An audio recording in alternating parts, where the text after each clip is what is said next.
దేవుని ఒక ఆయన ఉందాక ముఖ్యంగా మన మధ్యలో దేవుడు వచ్చినారు. ఈ టూర్లో దేవన గారి కార్యక్రమం 4:30కి వెళ్ళి ఆ కార్యం గురించి ఆయా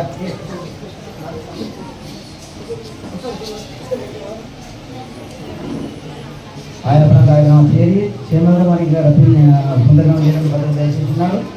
మనం అనుకున్న విధంగా దేవుడితో మాకు సేవలు మీద నడిచింది. ఆ తర్వాత నిన్న టైంలో అక్కడ లేదు వచ్చేసి సంతోషం.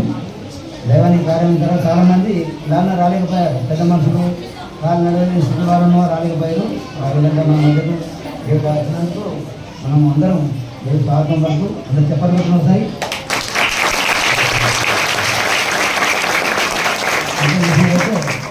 మనం ప్రభులో ఇప్పుడు దేవుని దినము విశ్రాంతము మరి మన మధ్య రావడం చాలా గొప్పతనం. అయ్యగారి యొక్క చిత్త ప్రకారము దేవుడు మన మధ్య వస్తున్నారు.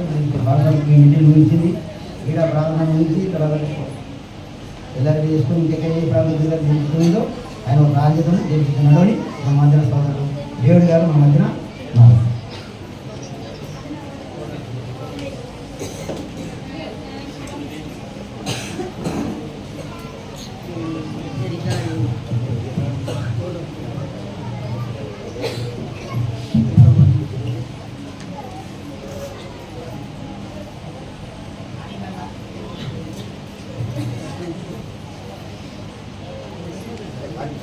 దేవుడు జీవిస్తున్నాడు. ఇందులో వచ్చి సంవత్సరాలు అనుకుంటాను. అది కూడా కొద్దిసేపు ఉన్నాను వచ్చి మాట్లాడి వెళ్ళిపోయినప్పుడు అదే విధంగా ఇప్పుడు కూడా ఎక్కువసేపు ఉంటాను. నిజంగా అయితే ఇక్కడ విద్యార్థులు రావాలని అనుకోలేదు, ప్లాన్ ఏమీ వేయలేదు. బాన్పాడు వెళ్ళి తర్వాత ఎల్లారెడ్డి సాయంత్రం మీటింగ్ పెడతాం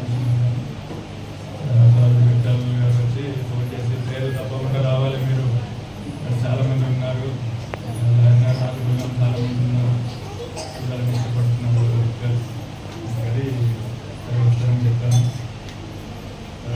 కొంచెం లేట్ అయిపోయింది కాబట్టి ఎంత త్వరగా చెప్పి ఉంచగలుగుతాను అంత త్వరగా నేను మాట్లాడి ఇస్తాను. మీ అందరినీ చూడడం చాలా సంతోషం. ఈ సంవత్సరం తర్వాత మీకు అందరికీ తెలిసినట్టుగా ఇక్కడ లారీనగర్లో జరిగిన విషయం మీకు తెలుసు. అధికారంలో లేరు. నేను అక్కడ లారీనగర్ వచ్చాను, పోయిన వారం వచ్చి ఆ కార్యాలయం ముగించాము. అక్కడ మనమందరం దేవుని పిల్లలుగా ఉన్నాము. మనకి తిరిగి ఆయన చూస్తాము. మనం అందరూ అక్కడ పర్వతంలో కలుస్తాము, దేవుని సన్నిధిలో అందరి తర్వాత కూడుకుంటామని ఆ నమ్మకం మనకు ఉన్నది. దేవుడు మనకి ఇచ్చిన వాగ్దానం అది తప్పకుండా నెరవేరుతుంది. అలాగే ఆకాశం భూమి ఆ ప్రకృతి అంతా ఎలాగా మారకుండా జరుగుతూ వస్తుందో అదేవిధంగా ఈ మరణపరచబడ్డం అని ఆయన ఇచ్చిన వాగ్దానం కూడా అది తప్పకుండా నెరవేరుతుంది. దేవుని మాట అనేది ఎప్పుడు కూడా మారదు, అది తప్పకుండా నెరవేరుతుంది. మనకి అది బాధకరమైన విషయంగా ఉన్నా కూడా అది తప్పకుండా నెరవేరుతుంది.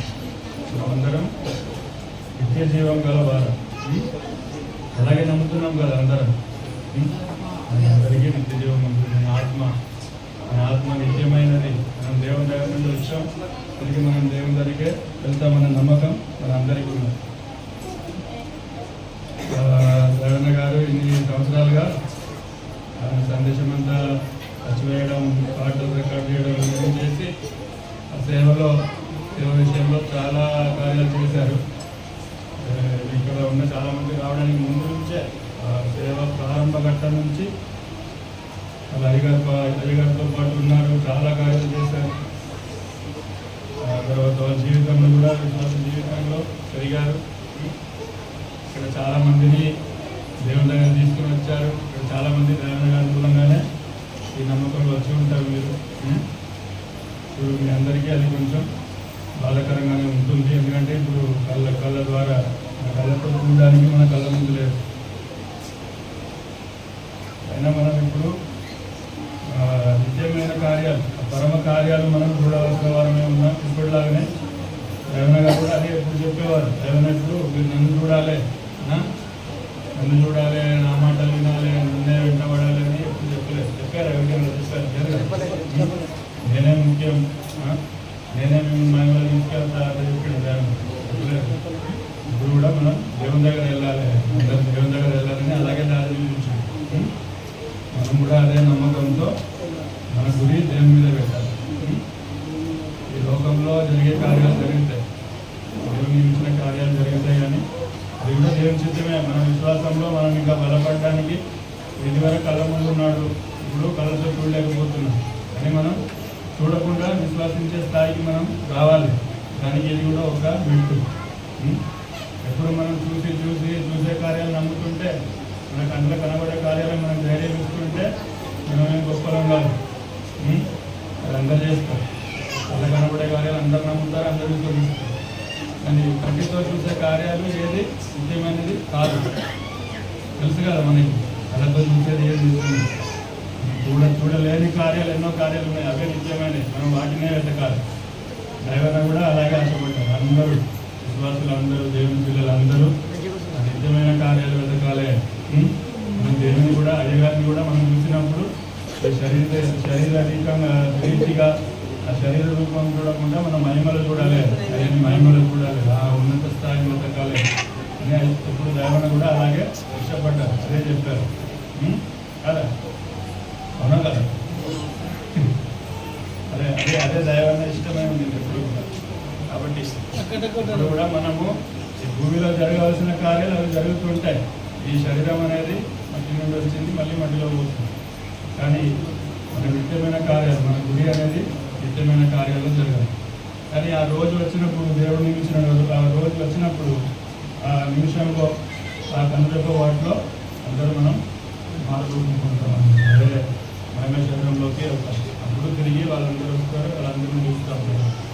అది మాత్రం తప్పకుండా జరుగుతుంది. కానీ ఎప్పుడు జరుగుతుంది మనకు తెలియదు, కానీ తప్పకుండా జరుగుతుంది. కానీ లోకంలో జరిగే కార్యాలు చూసినప్పుడు అది చాలా త్వరలో జరుగుతుందని మనకి కనబడుతుంది. లోకం ఇంకా ఏమేమి జరుగుతాయని చెప్పబడిందో అవన్నీ జరుగుతూ వస్తున్నాయి లైన్గా. లోకం చాలా దారుణంగా అయిపోతుంది. కలియుగం ఎలా ఉంటుందని ఏమేమి చెప్పబడిందో అంతా అలాగే జరుగుతుంది. మనుషులు చాలా దారుణం అయిపోతుంది. లోకం మొత్తం దేవుని భయం లేదు, భక్తి లేదు, ఏం లేదు, మొత్తం చీకటి కమ్మేస్తుంది. కాబట్టి మనలో ఉన్న ఆ దేవుని ప్రేమను మనము భద్రంగా చూసుకోవాలి. అదే ముఖ్యం. ఇప్పుడు మనం వేరే వాళ్ళని, మన మిగతాలను చూడకుండా, దేవుడు ఎలా నమ్ముతున్నారు చూడకుండా, మనం ప్రతి ఒక్కరు మనమేం నమ్ముతున్నాం, మనం దేవునిలో ఎలా బలంగా ఉన్నాం, దేవుని ప్రేమలో మనం ఎలా బలపడి ఉంది, మనం సరిగా చేస్తున్నాం, ప్రార్థన సరిగా చేస్తున్నామా, ఇవి చూసుకోవాలి. ఎందుకంటే రాను రాను చాలా కారణం అయిపోతుంది. దేవుని భక్తియే లేకుండా పోతుంది లోకంలో. మొత్తం డబ్బులని వాళ్ళ సొంత కుటుంబం, వాళ్ళు తమను తాము ఎలాగా పెంచుకోవాలి, ఎలా గొప్ప కావాలి, ఎలాగ డబ్బులు సంపాదించాలి, ఇట్లనే వెళ్తుంది.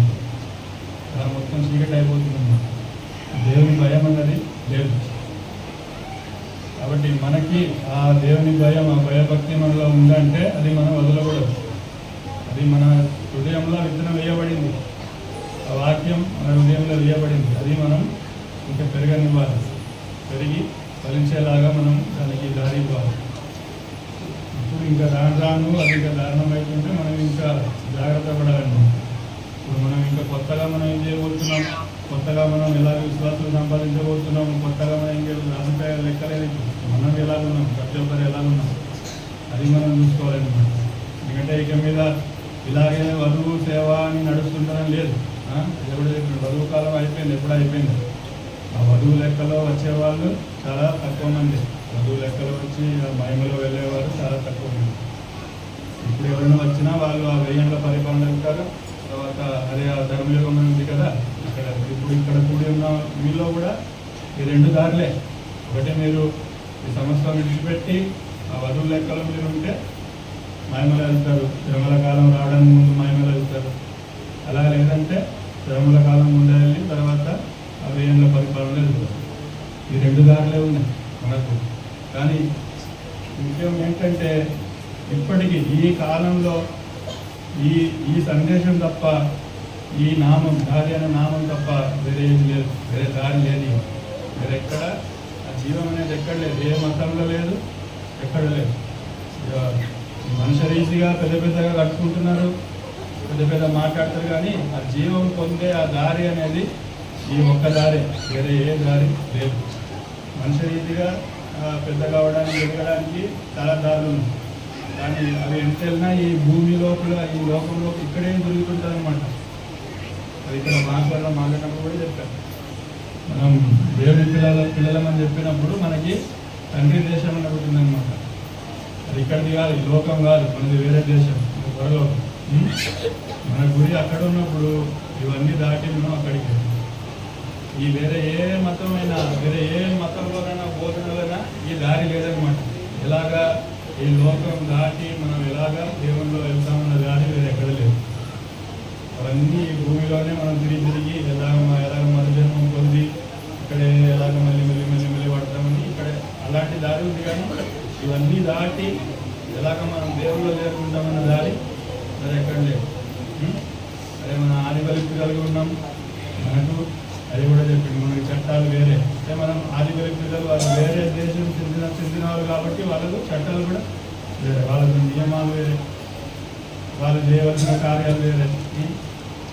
కాబట్టి అది మనం చూసుకోవాలి.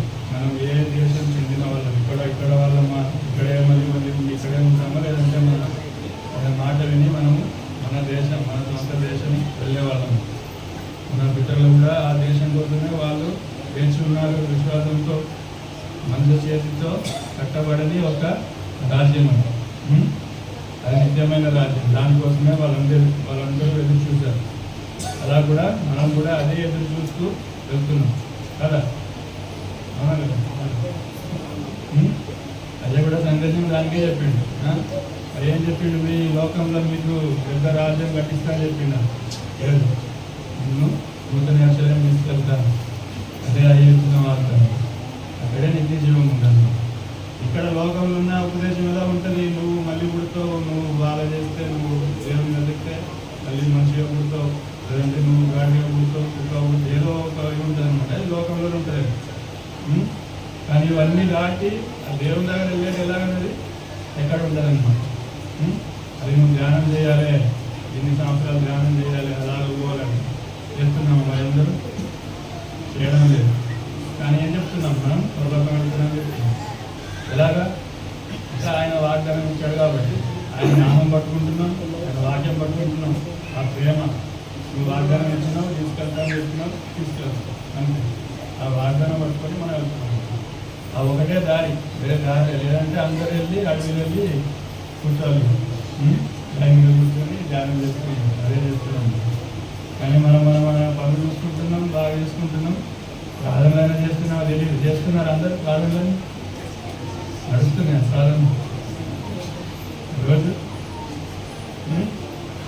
సాయంత్రం బాగా నవ్వుతున్నారు, బాగా చేస్తున్నారు అనుకుంటున్నారు. విశ్రాంతి రోజైనా చేస్తున్నారా? అవన్నీ తప్పకుండా చేయండి. ప్రార్థనలు చాలా ముఖ్యం. మనం బలంగా ఉండాలంటే, ఐక్యతగా ఉండాలంటే, బలంగా ఉండాలంటే ప్రార్థనలు చాలా ముఖ్యం. కాబట్టి అవి మనసులో ఉంచుకోండి. మీకు ఎక్కువ బోధించాలని, సందేశం చెప్పాలని రాలేదు, అందరినీ చూసి కొంచెం ధైర్యం చెప్పాలని వచ్చాను. సేవ ఇది వరకు ఎలాగా నడిచి వచ్చిందో అదేవిధంగా కొనసాగుతుంది. మీరు ఎవరు భయపడద్దు. దైవన్న గారు ఇది వరకు ఎలాగ చూసుకొని వచ్చారో ఆ బాధ్యతలు దైవన్న గారి తర్వాత నాకు ఇచ్చారు, నన్ను చూసుకోమని చెప్పారు. అది ఎలాగా వీలైనంత మట్టుకు దేవుని బలంతో అది ఎలాగ చేయాలో నేను చేస్తాను. ఉన్నాయి కొన్ని స్థలాల్లో, కొన్ని సెంటర్లలో సమస్యలు ఉన్నాయి, చిన్న చిన్న కార్యాలు ఉన్నాయి, అవన్నీ సరి చేస్తాను. దేవుడిచ్చే సహాయంతో అవన్నీ సరి చేస్తాను. నా మట్టుకు అయితే నేను ఎప్పుడూ అది మాట్లాడదా కూడా చెప్పాను, అంటే నేను పూర్తి కార్యం చూస్తాను అనమాట. ఏ విషయమైనా అది పూర్తిగా ఎలాగా సేవను బాధిస్తుంది, లేదంటే మన అందరు కలిసి ఉండడానికి ఏది ఆటంకంగా ఉంది అని అదే చూస్తారు. ఎవరిని వ్యక్తిగతంగా చూడను, చిన్న పెద్ద నాకు లేరు. సేవ అంటే సేవ పూర్తిగా చూస్తాను. దానికి అడ్డుగా లేదంటే దానికి ఆటంకంగా ఎవరు ఏం చేసినా అది నేను అడ్డుకోను. తర్వాత నేను ఏం చేయవలసింది చేస్తాను. ఇంకా అన్ని సెంటర్లో నేను ఇంకా చెప్పేది ఏంటంటే దయచేసి ఇక మీద ఇదివరకు ఎలా జరిగింది తెలియదు, కానీ ఇక మీద ఎక్కడ కూడా మీరు ఏ విషయంకైనా మీరు డబ్బు పోగు చేయవచ్చు, ఏం చెప్తారు జమ చేయవచ్చు, సేవింగ్ చేయకుండా. వీళ్ళందరూ ఏదో కలిసి చేస్తున్నారు, ఏదో ఒక విషయం ఇప్పుడు ప్రార్థన మందిరం పెద్దగా చేస్తున్నారు, లేదంటే ఇప్పుడు ఏదో ఫిబ్రవరిలో మీటింగ్ అందరు కలిసి పెడుతున్నారు, లేదంటే అక్టోబర్లో అందరు కలిసి పెడుతున్నారంటే అది చేయండి, ప్రాబ్లం అందరు కలిసి ఏదో కొంచెం డబ్బులు వేసి మీరు పండుగ చేయండి. కానీ దాన్ని తప్పించి వేరే ఏ కారణం కోసం కూడా డబ్బులు జమ చేయండి. సరేనా? అర్థమవుతుందా? తర్వాత అంటే ఏ రూల్స్ ఏమి ఉండవు అంటే నెలకి ఇలాగే చేయాలి, అది చేయాలి అని ఆ రూల్స్ అన్నీ మీరు ఉండదు. మీ మనసులో దేవుడు ఏదైనా ఇవ్వాలని మీకు ప్రేరేపిస్తే అది మాత్రం ఇవ్వండి, కానీ ఈ రూల్స్ ఏం లేదు. ఇట్లా నెలకి ఇవ్వాలి, ఇంటికి ఇవ్వాలి అని ఏది లేదు. అది అన్ని సెంటర్లో చెప్తున్నా, ఇక్కడ కూడా చెప్తున్నా, దయచేసి అది పాటించండి. సేవ అనేది మనం మామూలు స్థాపనలాగా కాదు, అలాగా స్థాపనలో చేస్తారు, అలా కాదు. మీకు ఎలాగా ప్రేరేపించబడుతున్నారో అది మాత్రం మీరు ఇవ్వండి, దేవుడు ఎలా నడిపిస్తాడో అలాగా. అంతేకాకుండా మీరు డబ్బులు పోగు చేయవద్దు, జమ చేయవద్దు. ఇప్పుడు డేట్ వస్తున్నాడా అంటేనే అవుతుంది, అందరూ జమ చేయాలి, అదొద్దు, మీరు చేయకూడదా? అర్థమవుతుంది. మీరు ఎలాగ ప్రార్థన చేస్తారో అలాగే చేయండి, నేను వచ్చి కలుసుకుంటా, ఇంకా నేను చూస్తా పోతాను. అంతేగాని ఎలా ఎక్కడైనా మీటింగ్ పెట్టాలని ఉంటే నేనే చెప్తాను, అప్పుడు మనం చూసుకోండి. ఎలా పెద్ద మీటింగ్ పెట్టాలి అట్లా ఉంటే నేను చెప్తాను, అప్పుడు మనం ఏం చేయాలో అందరు కలిసి చేయాలి. అంతేగాని ఊరికే కారణం లేకుండా అది. తర్వాత అదే మెయిన్గా చెప్పాలనుకున్నాను. ఇంకా అప్పుడు దైవన్న గారు ఉన్నప్పుడు ప్రార్థన మందిరం వచ్చి అది ట్రస్ట్ పేరులో రాయించాలని అప్పుడు చెప్పారు, ఇక్కడ కూడా వచ్చారనుకుంటారు. అది మెయిన్గా ఎందుకోసం చెప్పారంటే అందరు కలిసి ప్రార్థన చేయడానికి ఒక స్థలం ఉండాలి. ఆ స్థలం వచ్చి ఏదో ఒకే వ్యక్తి పేరు మీద మాత్రం ఉండకూడదు.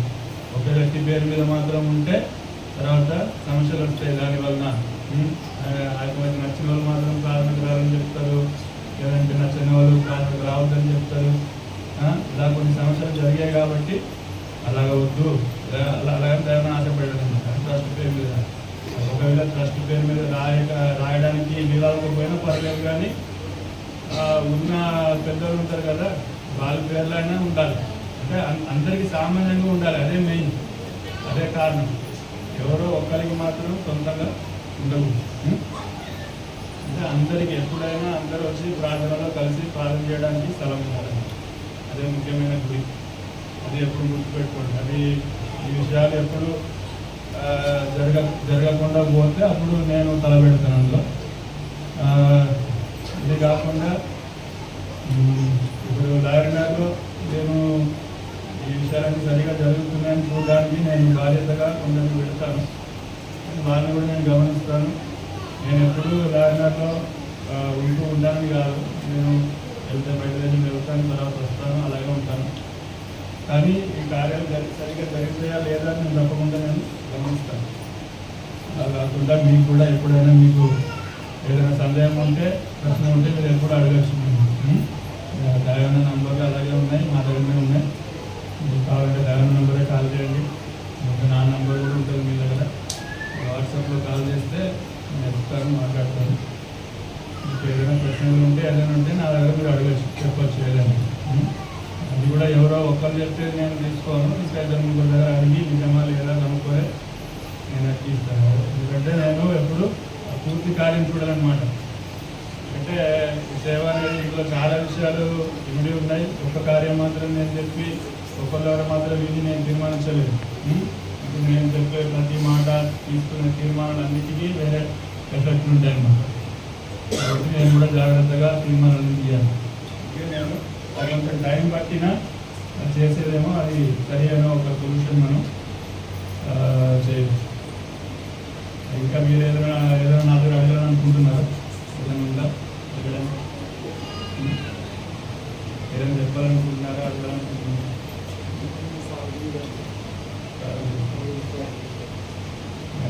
ప్లాన్ చేస్తాను. మీరు కూడా చేయండి నా కోసం.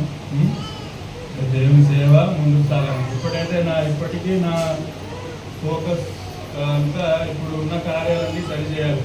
ఎక్కడెక్కడ సమస్యలు ఉన్నాయో అవి సరిచేసి ఒక దారికి తీసుకొని రావాలి. అది లాడినర్లోనైనా సేవ అయినా ఈ చిన్న చిన్న సమస్యలను సరిచేసి ఒక దారికి తీసుకొచ్చి తర్వాతనే నెక్స్ట్ స్టెప్. తర్వాత మనం మీటింగ్లు పెట్టచ్చు, అన్ని చేయొచ్చు, మనం దేవుని గురించి చెప్పచ్చు. ఇప్పటికైతే మనం ఉన్న చిన్న చిన్న కార్యాల విషయాలు మనం సరిచేస్తాం. ఇప్పటికైతే నా ఫోకస్ అక్కడ దీనికే కొన్ని నెలలు పడతాయి అనుకుంటాం. అది అయ్యాక తర్వాత చూద్దాం. అయినా ఇప్పుడు దేవుని సేవ అనేది ఇక మీద ఎలాగా అది జరగబోతుంది, కదలబోతుంది, అది అంతా మనం ఆలోచించాలి. అయ్యగారు ఆల్రెడీ సందేశంలో చెప్తూ ఉన్నారు. వధువు కాలం అయిపోయింది ఆల్రెడీ. ఇక మీద వచ్చే వాళ్ళు కూడా దేవుని ఆత్మ చేత నడిపించబడి వాళ్ళే వస్తారని చెప్తున్నారు. అదే అంటే వాళ్ళు ఆల్రెడీ పరలోక జనులే, వాళ్ళు ఇంటి మీద ఆల్రెడీ దేవుని నామం రాయబడిందంట. మన ప్రకటనలో ఉంది కదా, దేవుని జనులు వాళ్ళే వస్తారని వచ్చేవాళ్ళు. కానీ మన వ్యక్తిగతంగా మనం ఎక్కడ మనం వధువా, మీరు వధువు అని అనుకుంటే అప్పుడు ఆ సందేశంలో మీరు గట్టిగా ఉండండి. ఆ వాగ్దానాలు పట్టుకొని గట్టిగా ఉండండి. లేదంటే లేదు మేము కర్మయోగం చేస్తాము, మేము ఇలాగే బతకగలుగుతాము, కానీ దేవుని వాక్యం ఉంటాం, అయ్యే నమ్ముతాం, అయ్యే మాకు దేవుడు అని అట్లా ఉంటే తర్వాత ఇంకేం చేయాలి? నెక్స్ట్ ధర్మయుగంలో వెళ్తారు, ఆ వ్యయంలో పరిపాలనలో వెళ్తారు, ఆ దారిలో వెళ్తారు. ఆ దారి మనకు తేటగా ఉండాలంటే అంటే మనం ఎవరు ఏమైనా నమ్ముతున్నాం, ఎక్కడ వెళ్తున్నాం, ఏం చేస్తున్నాం. అయ్యగారి సందేశంలో చాలా 3-4 రకాలమైన మనుషులకు ఇచ్చారనమాట.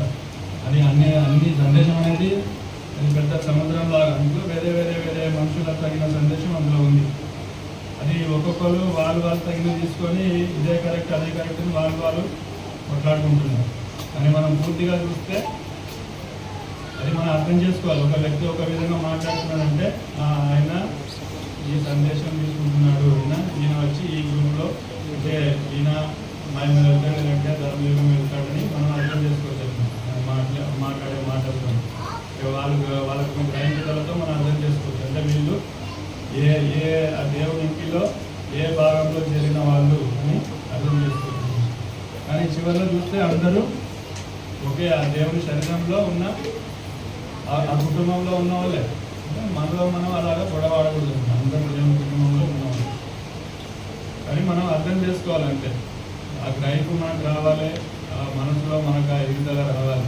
మనం అందరం ఒకే కుటుంబం చెందిన వాళ్ళమే, కానీ వేరే వేరే గ్రహింపు మనకు ఉంది. నేను ఆయన వధువు అనుకుంటున్నాను, ఆయన వధువులో ఉండొచ్చు, నేను సావుగా ఉండొచ్చు, లేదంటే నేను పిల్లగా ఉండొచ్చు. ఆ గ్రహింపు మనకు రావాలి. అయ్యగారి సందేశంలో వాళ్ళందరికీ చోటు ఉందని ఆ గ్రహింపు మనకు వస్తే మనలో ఆ గొడవలు సమస్యలు ఏమి ఉండవు. అది మనం చూస్తే నిజంగా మనకి అందరికీ ఆ గ్రహింపు ఉంటే మనలో ఏ సమస్యలు ఉండవు. కానీ నా మటుకైతే నేను ఎలా చెప్తానంటే, ఇప్పుడు ముత్తయ్యపల్లి విషయంలో అది ఆల్రెడీ తెలిసినట్టు కొందరు అంటే వేరే వాళ్ళు వచ్చి సందేశం చెప్పడం, ఇలాగా తికమల్లో తీసుకురావడం అది జరిగింది. ఆల్రెడీ ఇక్కడ జరిగింది, ఆ సమస్యలు ఉన్నాయి. నా మట్టుకైతే నా మనసులో నేను చెప్తాను. చూద్దామంటే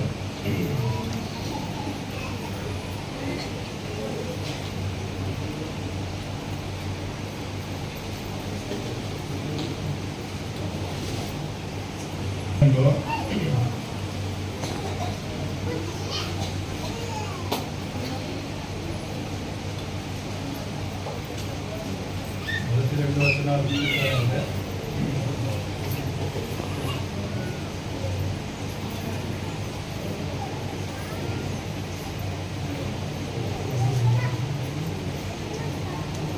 గొర్రెల దొడ్డిలో ద్వారమున ప్రవేశింపక వేరొక మాత్రమే ఎక్కువవాడు దొంగయు దోచుకున్నవాడై ఉన్నాడు. ద్వారమున ప్రవేశించేవాడు గొర్రెల కాపరి. అతనికి ద్వారపాలకుడు తలుపు తీయును. గొర్రెలు అతని స్వరము విను. అతడు తన సొంత గొర్రెలను పేరు పెట్టి పిలిచి వాటిని వెలుపలికి నడిపించును. ఇక్కడ గొర్రెల గురించి చెప్పబడి ఉంది, కాపరి గురించి చెప్పబడి ఉంది. తర్వాత దొంగ గురించి చెప్పబడి ఉందండి. ఇప్పుడు కాపరి ఎలాగ వస్తాడంట? ఆ ద్వారం నుండి వస్తాడు. దొంగ ఎలాగ వస్తాడంట? గోడ విద్యుకి సైడ్ నుంచి పక్క నుంచి వస్తాడు. అది ఇప్పుడు మీరందరూ లహరి నగర్ సంబంధించిన వాళ్ళే ఉన్నారంటే, ఇప్పుడు ఇదివరకు ఏమన్నా ఉన్నారు మీకు అక్కడ ద్వారం లాగా. ఇప్పుడైతే నేను చెప్పేది నేను చెప్తున్నానంటే, ఇప్పుడు మీకు ప్రార్థన చేస్తున్నాను. మీకు ప్రార్థన చేస్తే అప్పుడు దానికి అర్థం ఏంటి? మీ అందరికీ నేను బాధ్యత తీసుకుంటున్నాను. అర్థమవుతుందా? మీ అందరికీ నేను బాధ్యత తీసుకుంటాను. మీ కాపలు కాస్తున్నట్టు ఉంటున్నాను. అలా ఉన్నప్పుడు కొందరు ఏం చేస్తారు? ఇక్కడ వచ్చి ప్రార్థన చేసుకుంటారు, సందేశం ఏమో వేరే ఎక్కడ పెడతారు. వేరే ఎవరో చెప్పే సందేశం ఉంటారు. అది ఎలా ఉంటుంది మరి? అలా ఉంటే సరికాదు కదా. ఇప్పుడైతే భార్య ఉందనుకోండి, భార్య ఇంట్లో ఉంటుంది, తినడానికి వేరే ఎక్కడ తింటే ఎలా ఉంటుంది? వేరే ఇంట్లో తిండి వస్తే ఎలా ఉంటుంది? మన ఇల్లు ఉంది, మన కుటుంబం అంటే మన ఇంట్లో ఉండాలి కదా. అర్థమవుతుందా? లేదంటే తర్వాత భర్త చెప్తాడు, సరే నువ్వు నీకు అక్కడ వెళ్ళిపోమంటే అక్కడ వెళ్ళిపో, మరి ఇక్కడ వెళ్ళుకుంటావు. అలాగే ఉంది ఇక్కడ. ఇప్పుడు మీరు ఇవరకు దైవం మీకోసం ప్రార్థన చేశారు, తర్వాత నేను మీకోసం ప్రార్థన చేయాలంటే అప్పుడు మనం ఒక కుటుంబంగా ఉండాలన్నమాట.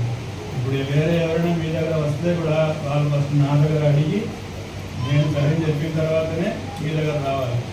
అలా కాకుండా పక్కదారి నుంచి ఎవరైనా వస్తే అది సరికాదు. అది మీరు వేరే ఇంట్లో వెళ్ళి తిన్నాను. అర్థమవుతుందా? అప్పుడు మీకు ఆశీర్వాదం ఉండదు. అది ఇప్పుడు మీకు ఆశీర్వాదం ఇవ్వగలుగుతాం, శాపం కూడా ఇవ్వడానికి అవుతుంది. అర్థమవుతుందా? ప్రార్థన చేయడం అంటే అలాంటిది. మీకు భయపెట్టాలని చెప్పడం లేదు. కానీ అంటే నా మట్టుకైతే అదే నిజంగా ఉంటే నిజంగా ఉండవాలి, లేదంటే వెళ్ళిపోవాలి అంతే. అందులో ఏ సమస్య లేదు. ఇప్పుడు ఇక్కడ నా దగ్గర వచ్చి ప్లాన్ చేసుకుంటారంటే ఇప్పుడు సందేశం కూడా ఇక్కడ ఇవ్వబడే సందేశమే మీరు తీసుకోవాలి. అలాగే వేరే ఎవరైనా వస్తే నా దగ్గర అడిగి నేను సరే అని చెప్తే వస్తే ప్రాబ్లం లేదు. అలా కాకుండా పక్కదారి నుంచి వస్తే వాళ్ళు ఎందుకోసం వస్తున్నారు? దొంగతనం చేయడానికి వస్తున్నారు, కానీ మీరు కాపరి ఇవ్వడానికి రావడం లేదు. మీ దగ్గర నుంచి దొంగతనం చేయడానికి, లేదంటే మీరు దొంగలించుకొని పోవడానికి వస్తుంది. అది మీరు జాగ్రత్తగా ఉంటారు. అది ఇక్కడ ఉన్న అందరికీ నేను చెప్తున్నాను. ఆ విషయంలో మీరు అందరూ దయచేసి జాగ్రత్తగా ఉంది. నేను ఎక్కడున్నా, దూరంలో ఎక్కడున్నా నేను అన్ని గమనిస్తూ ఉంటాను. నాకు అన్నీ తెలుస్తుంది.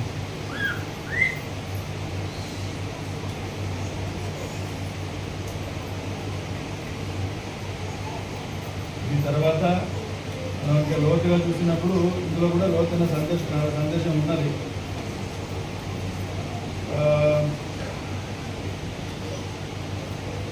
దాని తర్వాత మీరు తర్వాత చదివి చూడండి. అది 8వ వచనం తర్వాత ఇంటికి కూడా మీరు చదివి చూడండి. అదంతా టైం అయిపోతుంది. ఈ విషయం మీరు గుర్తుపెట్టుకోండి. మీకు చెప్పవలసిన కార్యాలు ఇవి నేను చెప్పాలనుకున్నాను. కాబట్టి ఇక మీద చేయవలసిన కార్యం అంటే ముఖ్యంగా మనం సరి చేసుకోవడం.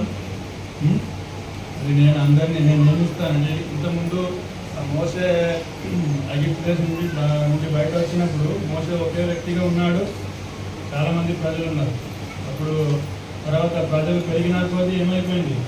ఆ ఒక్క వ్యక్తి అందరినీ చూసుకోవాలంటే అవలేకపోయింది, వీలేదనుకుంటా. తర్వాత ఒక్కొక్క గోత్రానికి ఒక పెద్ద ఉండే అలా ఒక్కొక్కరు నియమించారన్నమాట. అలాగే నేను నియమిస్తాను. సేవకులకి వాళ్ళకి కావాల్సింది వాళ్ళకి చెప్తాను. వాళ్ళు తర్వాత మీరు ఎలా నడిపిస్తారు, మీకు కావాల్సింది మీకు చెప్తాను. కానీ ముఖ్యం ఏంటంటే మన అందరూ కలిసి ఉండాలి, ఐక్యతగా ఉండాలి. ఎందుకంటే వచ్చే కాలం ఎలా ఉందంటే చాలా కారణం ఉంది, మనకు చాలా ఇబ్బంది అవుతుంది. వచ్చే కాలంలో మనం ఐక్యంగా లేదంటే మొత్తం విడిపోతాం, అనితంగా వెళ్ళిపోతాం. కాబట్టి ఐక్యతగా ఉండడం అనేది చాలా చాలా ముఖ్యం. మనకి ఒక్కటి తప్పకుండా వస్తుంది. అది ఎలా చెప్పారంటే అన్ని మతాలు కలిసి మనకి ఎదురుగా వస్తారంట. ఎందుకంటే వాళ్ళ జీవం లేదు కదా, జీవం మన దగ్గర ఉంది. వాళ్ళు చూస్తారు వీళ్ళు మాత్రం కొత్తగా ఏదో చెప్తున్నారు కదా, మనతో కలవడం లేదు అని చెప్పి వాళ్ళందరూ కలుసుకుంటారంట. వాళ్ళందరూ కలిసి మనకి ఎందుకు వస్తారు? అప్పుడు మనం కలిసి లేకపోతే మనకే కష్టం. అందుకే మనం కలిసి ఉండాలి, అందరూ కలిసి ఉండాలి. ఆ తర్వాత వేరే విషయాలు, ఇప్పుడు అయ్యా కుటుంబంలో అది కలిసి ఉన్నామా లేదా అది మేము మాట్లాడుకుంటాం, అది మాకు సంబంధించిన విషయం. అయ్యా కుటుంబంలో మాకంటే విరోధం, మాలో ఏ కక్ష విరోధం ఏది లేదు. కానీ అందరూ ఒకే ప్లేస్లో ఉన్నా సమాధానంగా ఉండలేదు కదా. ఒకరు వాళ్ళు చేసే పని చేస్తూ వెళ్తుంటే ఏ సమస్య ఉండదు. ఇప్పుడు 4 సినిమాలు ఒకే చోటు ఉంటే ఏమవుతుంది? కొట్టుకుంటాయి కదా, ఇదే జరిగింది. కానీ వాళ్ళు చేసే పని చేస్తుంటే ఏ సమస్య ఉండదు. కానీ అది మాకు సంబంధించిన విషయం, అది మేము చూసుకుంటాం. అలాగే సేవకులకు సంబంధించిన విషయం ఉంది, నేను వాళ్ళకి చెప్తాను, మీకు సంబంధించిన విషయాలు నేను చెప్తాను. కానీ అందరూ ఐక్యంగా ఉండడం చాలా చాలా ముఖ్యం. అది మాత్రం మీరు మర్చిపోవద్దు. దయచేసి అందరూ ఐక్యంగా ఉండండి. ఒకరొకరు ఏదైనా మీ చెవులో ఏదో వాడు ఎట్లా చేస్తున్నట్టు ఎట్లా చేస్తున్నా ఏదో చక్కెర విషయాలు వినబడ్డా అది మీరు పెద్దగా చేయవద్దు. అది నిజంగా ఎవడలా చెప్తే వాడిని తీసుకెళ్ళి వాడి దగ్గర తీసుకెళ్ళి నిజంగా ఇట్లా చేసినావా అని అలాగే వాడి ముందు అడగాలి. అప్పుడు అక్కడ అయిపోతుంది, సమస్య అక్కడే అయిపోతుంది. అది మనం చెప్తూ చెవులో చెప్తుంది ఇది పెద్దగా అవుతుంది. ఇలాంటి విషయాలు మనం చేయొద్దు. అర్థమవుతుంది కదా. ఇంగ్లీష్లో ఒక సామెత ఉంటుంది, ఇలాగా క్లాస్ ఇచ్చింది కాళ్ళ తీసుకెళ్ళి పోయితే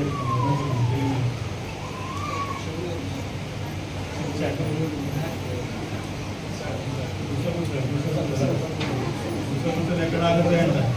గుసగుసలు అది వెళ్తూ ఉంటాయంట, కానీ ఎప్పుడు ఆగుతాయంట?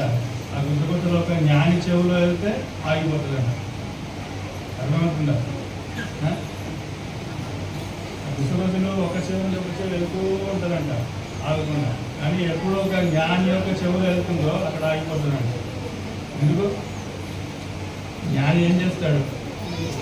ఇదేదో గుసగుస అంతే, ఇంట్లో నిజం ఉండదు ఏముండదు. లేదంటే చిన్నగా వాళ్ళ దగ్గర వెళ్ళి అడుగుతాడు, ఇట్లా నా సంగతి నిజమా లేదా? అయిపోయా, ఇంకేముంది? మనం ఏం చేస్తాం? అది ఇంకా కంటిన్యూ చేస్తాం, పడుతూ ఉంటారు, పెద్దగా అవుతూ ఉంటారు. అలాగే మనం ఉండదు.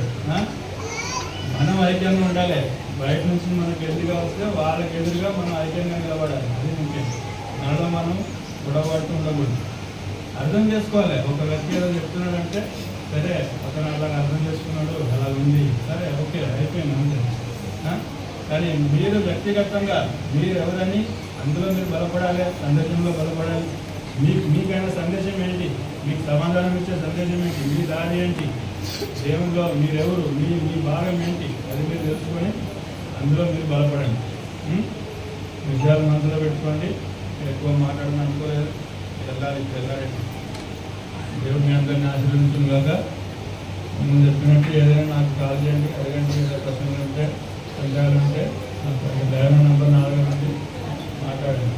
ఏదైనా ఓపెన్గా తిరిగి అడగండి. ఏం సమస్య లేదు. దేనికి భయపడవద్దు, విడిపడవద్దు. నా గురించి ఏదైనా అడగాలన్నా కూడా అడగండి. సరేనా? దేవుడికి